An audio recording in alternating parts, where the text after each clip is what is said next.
Okay, let's get into the Tanya, and I think in some ways, so at the beginning of Tanya, at the beginning of the first chapter, we spoke about how um, if we there's like a big question out here, and that question is, what is the purpose of life? Why are we here? And to answer that question, the Alter Rebbe, um, finds a source in the Talmud that talks about that doesn't ask the question and give an answer, but in the course of its discussion addresses this issue, which is soul is about to be born into this world, and what are the marching orders that the soul is given at that time?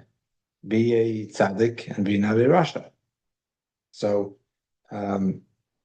so I think in this chapter we can say that the big question is, what is the soul?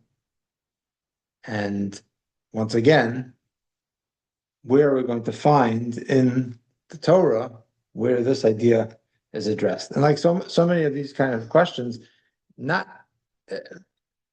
always are we going to find that precise question being addressed, being voiced in the source. Like the Torah and the Talmud are not philosophical books, and they don't tend to necessarily ask philosophical questions necessarily, but they will make statements that will address various philosophical issues. What I mean by not being philosophical is there certainly are philosophical issues I think that are addressed and even explicitly in such as the example of suffering is something that is more directly spoken to both in the Tanakh and in the Talmud. But when you have philosophical works, they tend to be certain, the big questions that are out there, and then the various philosophical works will go to those questions, and they'll have their various ways of addressing them and of answering them. The Torah is not set up that way, right? The Torah is a book that tells us stories, it gives us laws.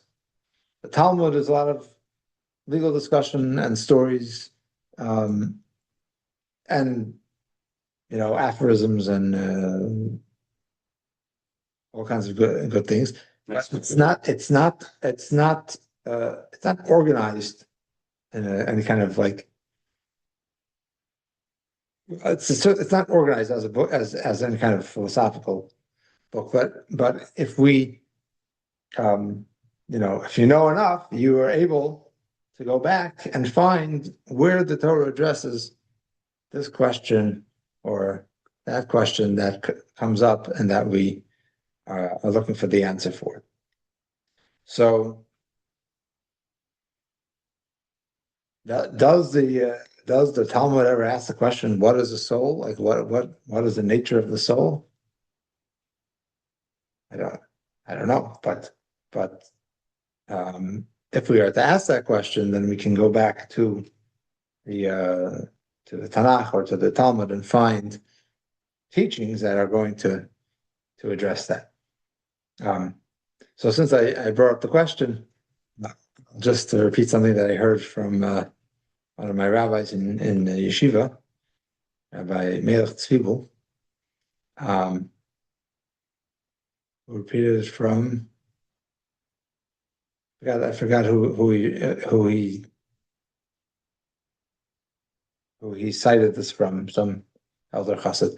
But there was a chassid who asked one of the rebbes of Chabad something like, what is God and what is the soul?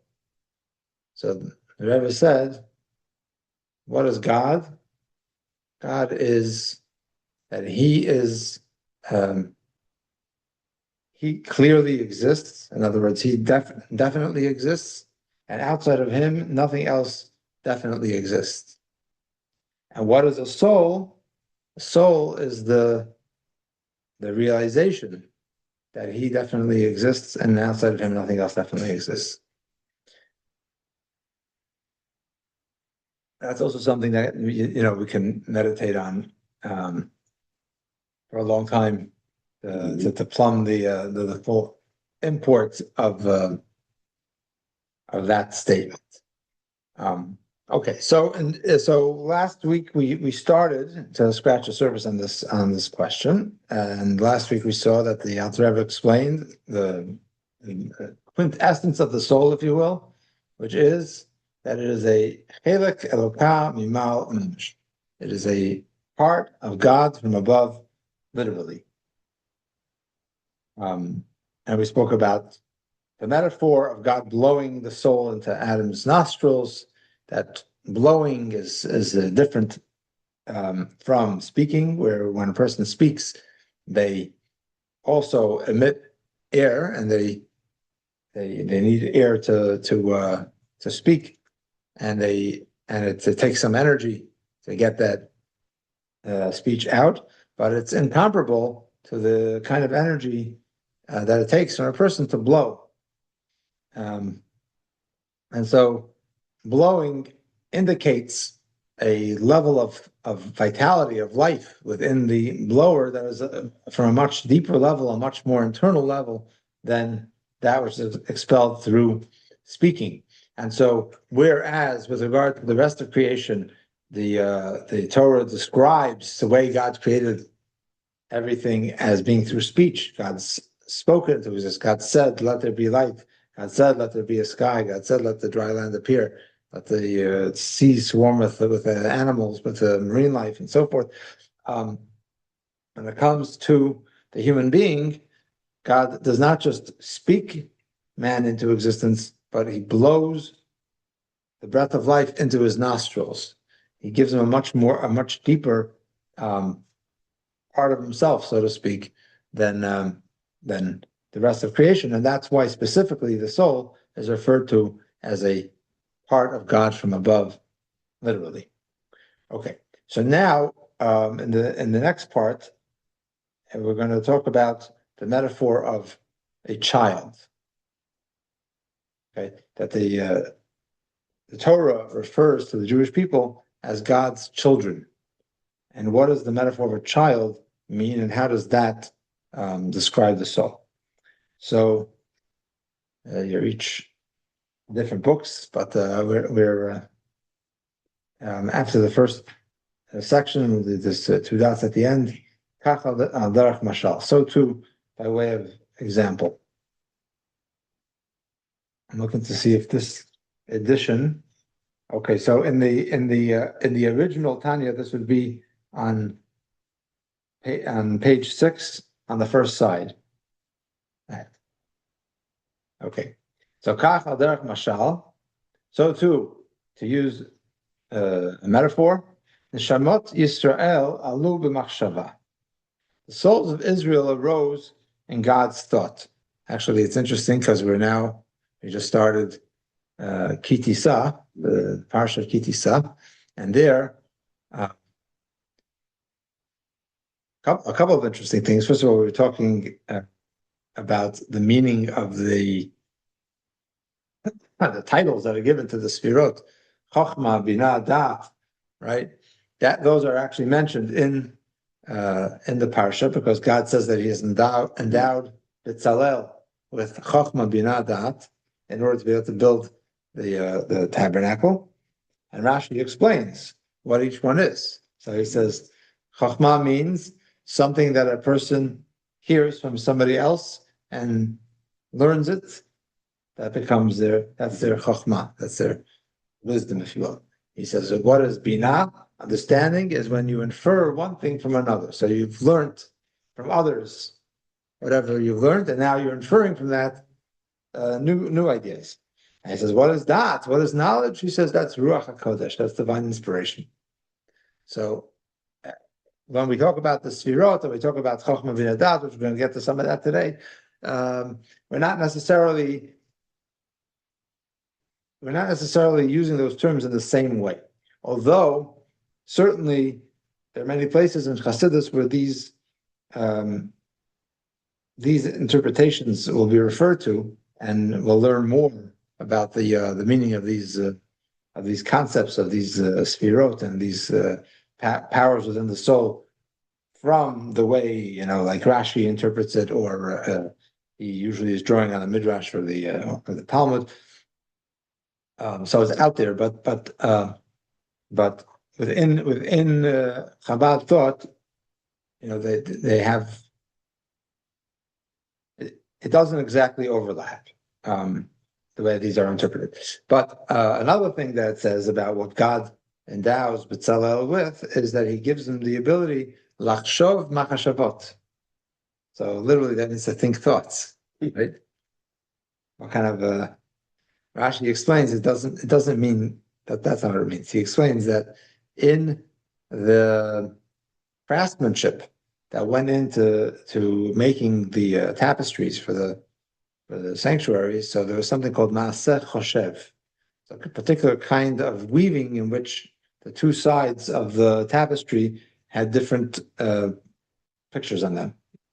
So you can do something like you've probably seen many times, rugs that are made where if you turn the rug over, you'll see like all the stuff sticking out in the back, or you may see something like the whatever pattern is on the front, you'll kind of see that on the back, or you'll see the other side of that. And this Naseh Choshev was somehow they were able to make one picture or one motif on one side and another one on the other.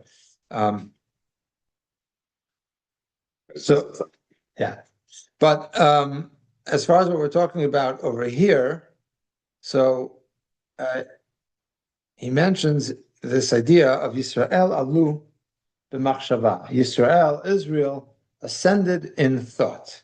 They ascended in God's thought. So this comes from the Midrash that talks about how there are certain things that God thought about that arose in His thought before creating the world. So it doesn't just mean before chronologically, but also means that they are beyond, they transcend creation in some way. These things that God thought about before creation transcend creation. In some ways, you can understand that as saying that they motivate creation. These are the objectives that God placed before Himself for which creation happened. But going back, so one of them is Israel, the Jewish people. And one of the ideas that is being conveyed here is along the lines of the distinction we made before between the energy that's used to speak versus the energy that's used to blow. Here we have another contrast, which is between speech and thought. Now, thought, we're not talking in terms of energy, right? The energy that it takes to think. Sometimes it takes less energy to think, perhaps, but again, there's that distinction that the world at large was created through God's speech. But here the Midrash says that when it comes to Israel in particular, they arose in God's thought, so that they come from a higher level than the rest of creation.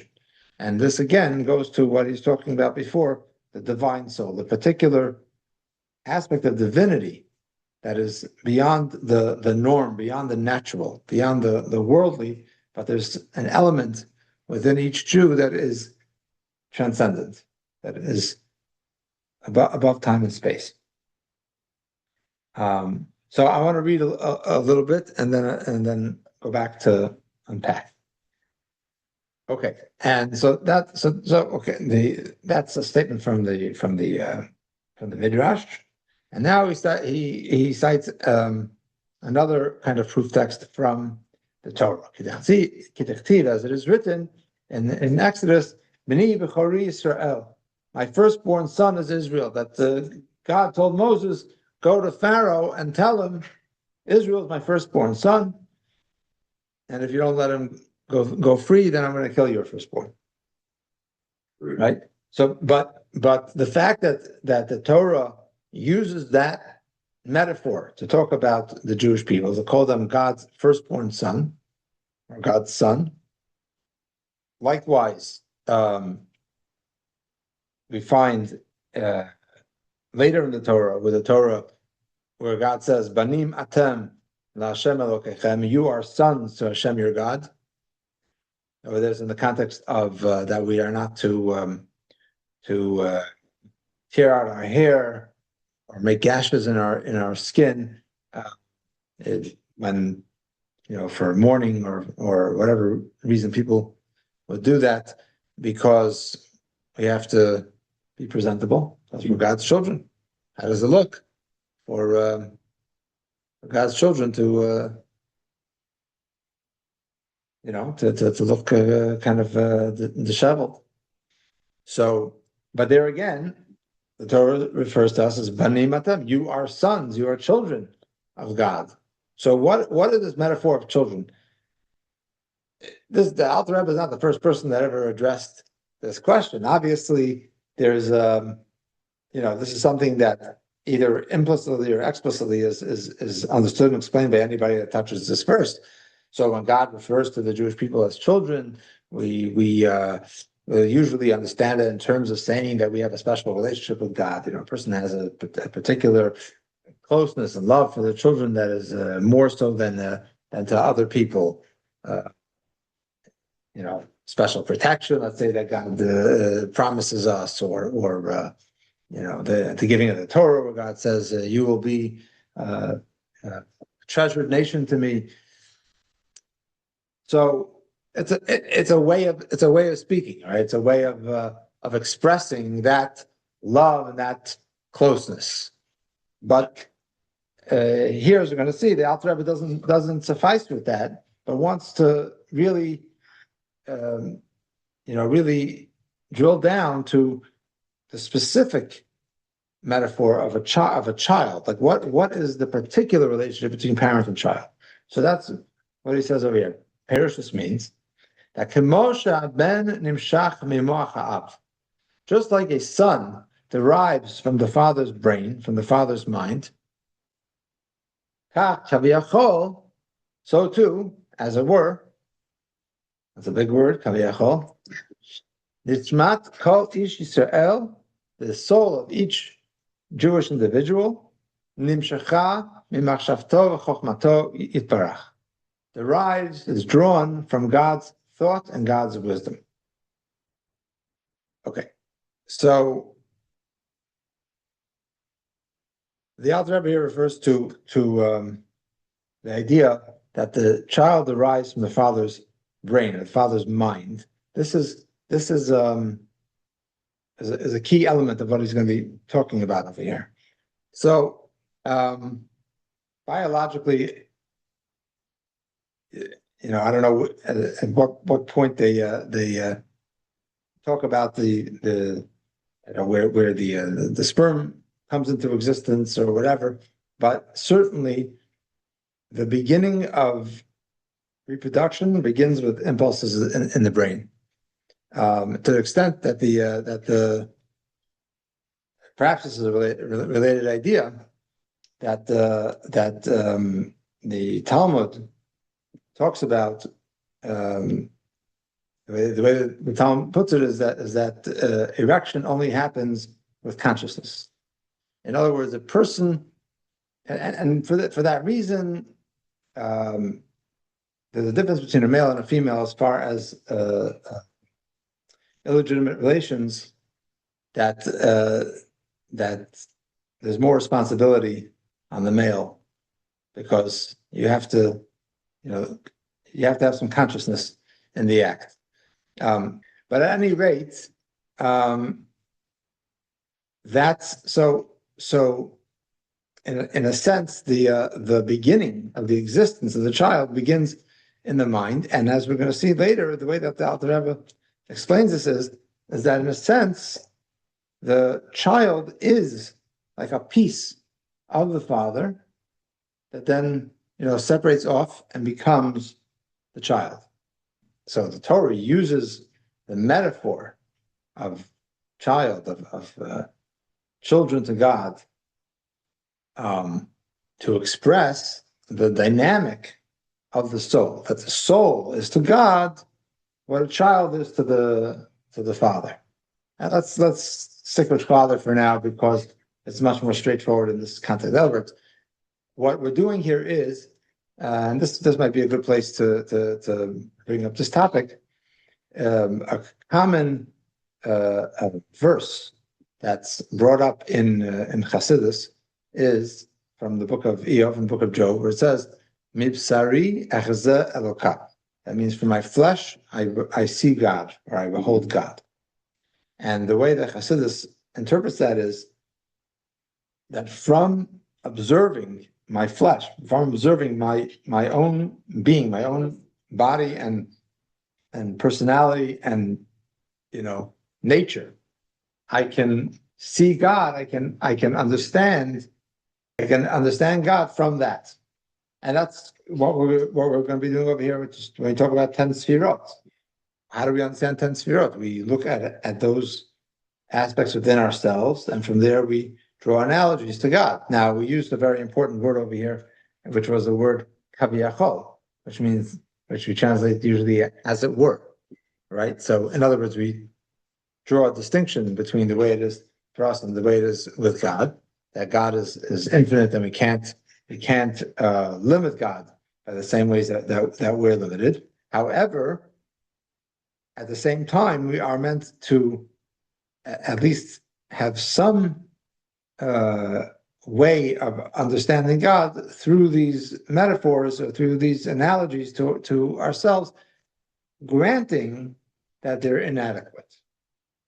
So, remember there was I think it was over here that the Rebbe explained the term kaviyachol. Let me see if it's in here. In any case, the term kaviyachol is used in the Talmud a lot, and it means if it were possible to say, but we're saying it. So at some level, it has to be appropriate, and that's, I think, what we find.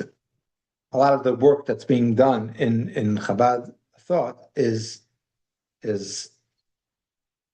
drawing those analogies and trying to tease out to what extent it's appropriate and to what extent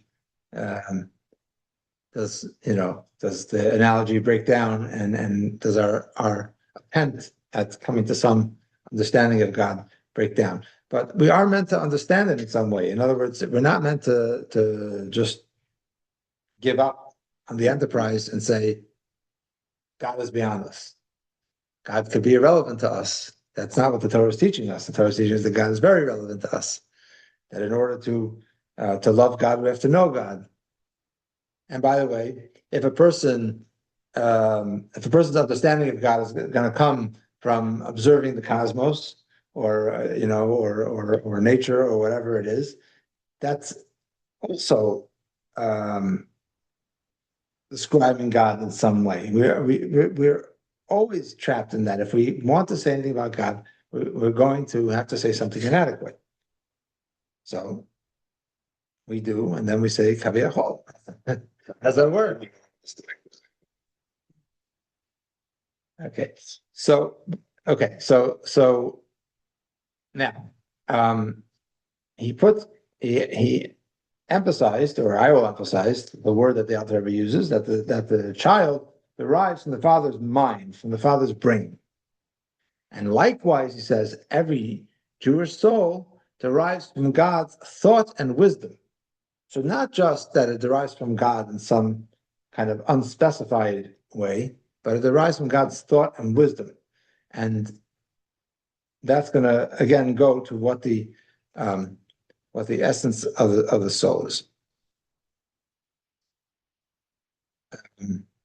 Okay, so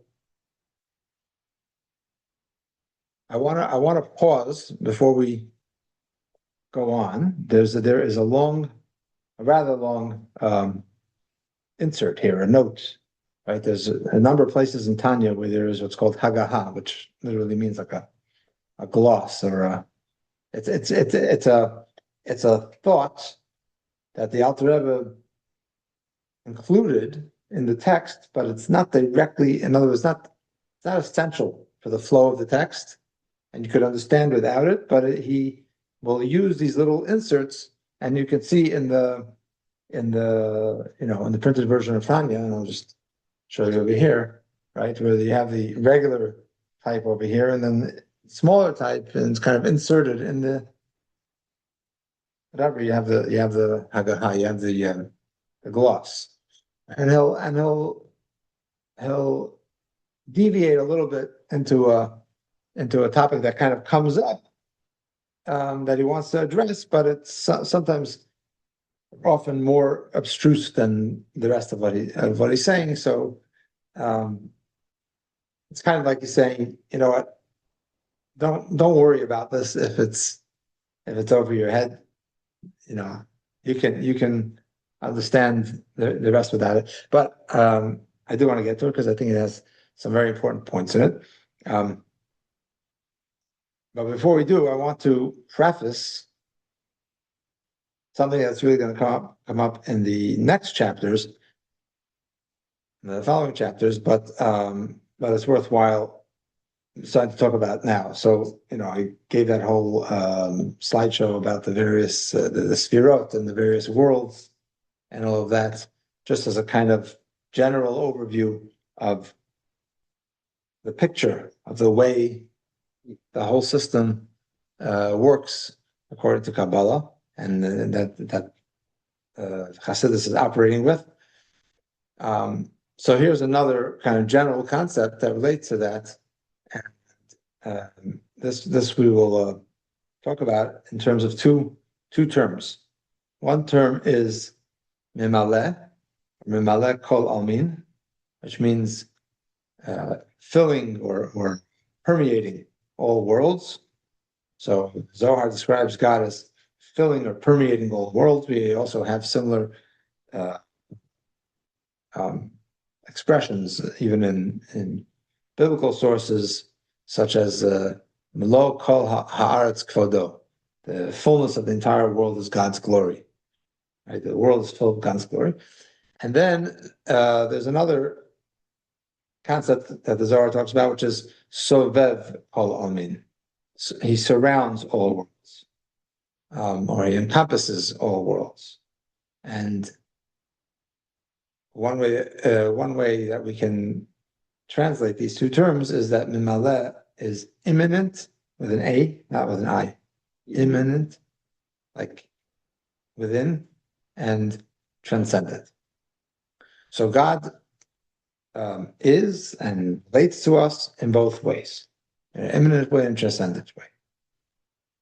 Let's go back to what we were talking before about God blowing life into Adam's nostrils, right? That is a very direct act. Creation, in some ways, is a direct act. In other words, there's a direct act here. It's not like, some of the philosophers, and this is actually rejected by Judaism in general, especially by Hasidus, envision God as being kind of the top of this great hierarchy, and God emanates, the loftiest of, ideas. Let's say, like Plato would say, these kind of, I don't know, spiritual or disembodied or perfect ideals that then, and then through successive levels, we come to our world that in some faint way reflects these truths that are much higher than our world. And does God know what's going on here, or does God care about what's going on here, or does God really have any input into what's going on here, or is it just kind of like his fullness, his perfectness, resulted through successive stages in whatever resulted from it. And God is who God is and exists in his perfection. And, we're just carbon dioxide to us, right? You breathe in and then you breathe out what you don't need. And maybe there's a plant that feeds off of your carbon dioxide, but has nothing to do with me, right? But you're saying this is all wrong. So that's saying that God is so far removed from Like a us. lofty. We might not even refer to him as a creator in that sense. In that case, I'm saying there's a way of thinking about God, but we wouldn't even refer to him as a creator, because creator implies that he acted, he had some, desire or motivation to create. Why are we saying about God that God, deals with, human beings? I mean, or even less than human beings, with the cockroaches. I don't know what. So, but the Torah says that God created the world, and very, specifically, right? And it's every day what the creations are for that day, and it's like there's a plan here. So, and then we have the idea of God giving us the Torah, which again is where God says, "I'm choosing you, and I'm giving you the Torah, and these are things that I want you to do, and these are things that I don't want you to do," and however, we'll understand what that does for God. And the Rambam says that we can't talk about God getting angry or being happy, because those are applying human conditions to God, but it does something in some way. It does something for him, because he's taking time out of his day, so to speak, to tell us do this and don't do that. Now, you could say that there's value in living an upright life, that you come closer to that ultimate truth, and you draw away from the falsehood or the repulsiveness of the fallen existence of the physical world. So you're not doing it because God expects anything of you, but you're doing it because you want to be more like God and somehow like go up that hierarchical ladder to be closer to God. But so to complete what I'm saying here about these two levels, so the memale and sobev. So then we have the transcendent. So when we talk about the transcendent, that's where we're moving God. And I don't mean moving God. I mean, we're talking about God's relationship to us in a higher way. So usually when we say, "For my flesh, I perceive God," for the most part, that has to do with God as he is immanent, as he fills the world. Although, as we'll see, the Alter Rebbe actually derives analogies from us for the transcendent levels as well. But a key place where this distinction comes into play is in the question of anthropomorphism, which is Neil's pet peeve. Because, like I was saying the other week, on the one hand, the Rambam is very insistent that we cannot ascribe a body or even any kind of bodily form to God, and that when we find in the Torah all of these various descriptions, God's eyes, God's hands, God's feet, God's mouth, or even emotions such as joy or anger, we have to understand all of these as being metaphorical. We cannot take them literally. You cannot say that God actually has feet or hands or whatever. And on the other hand, we have all these anthropomorphisms, and we have them when you get to the Talmud and the Midrash. They're full of sometimes even very strange descriptions of God. There's a story in the Talmud that there's a certain individual who's he was a high priest, or he was worthy of being a high priest. In any case, he talks about how he entered the Holy of Holies and he saw God, and he gives a number of names for God. It's very interesting. And he was sitting on a throne, and God says to him, Ishmael, my son, give me a blessing. And so this Rabbi Ishmael, he gives God a blessing. We can talk about it another time. And he says, and God nodded to me with his head. He's like good blessing. Exactly, I hit the spot. Thank you very much.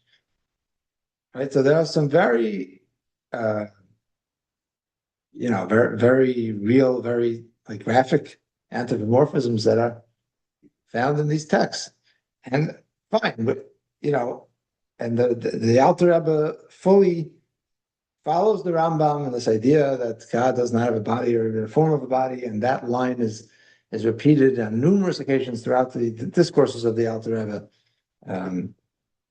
from the song, the Yigdal song, which some of you may be familiar with.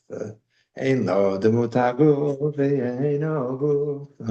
That the song Yigdal is like in a poem form, the 13 fundamental principles of Judaism from the Rambam that are so there's the Ani Mamins that some people say, right? I believe in perfect faith, 1, 2, 3, 4, 5. Go through all of the principles of faith, and then there's the song Yigdal, which many congregations sing, that also goes through all of these principles of faith, and they have that line there that he has no image of a body and no body, which is going to that principle of the Rambams. So if that's the case, why do we use those metaphors? Why do we talk about God in those terms? And even the Rambam says, okay, we want to explain certain things, and we're using them metaphorically, but it's in such a thoroughgoing way. So I think this is my understanding, but I think that the way that Chassidus deals with this and the way the Alter Rebbe deals with this is, and based on the Kabbalistic approach, is to talk about these two modes of God, the immanent mode and the transcendent mode. We're going to talk about the immanent mode, and that's where the 10 sfirot come in, and then each one of these anthropomorphisms relate to a certain sphira, and that's all within this system of how the worlds work. There's the highest world, the world of Atzilut, emanation, and it has its 10 sfirot, which I think we might think of in terms of the DNA of that world, right? It determines the character of each world. The 10 sfirot of each world is what determines its character. And then we have the world of Bria, and we have the world of Yitzira, creation and formation and completion. That's all the immanent divinity. And there, it's okay to use these terms, even though we don't mean them literally. We still mean them metaphorically, but at least means something, at least has some sense to it. Then when we get to the transcendent mode of God, there we cannot talk about God using any of these terms. That's when we use the term Ein Sof, that God is the one that has no end, because we can't say anything. We can't use even these metaphors about him, but rather we can just say that he is without end. So that is, I think, an important introduction, and especially when we're going to get into this note over here, this insert of the Alter Rebbe's. He's kind of begin to make this distinction. So, but at the same time, don't think that we'll have the time to get into it this week.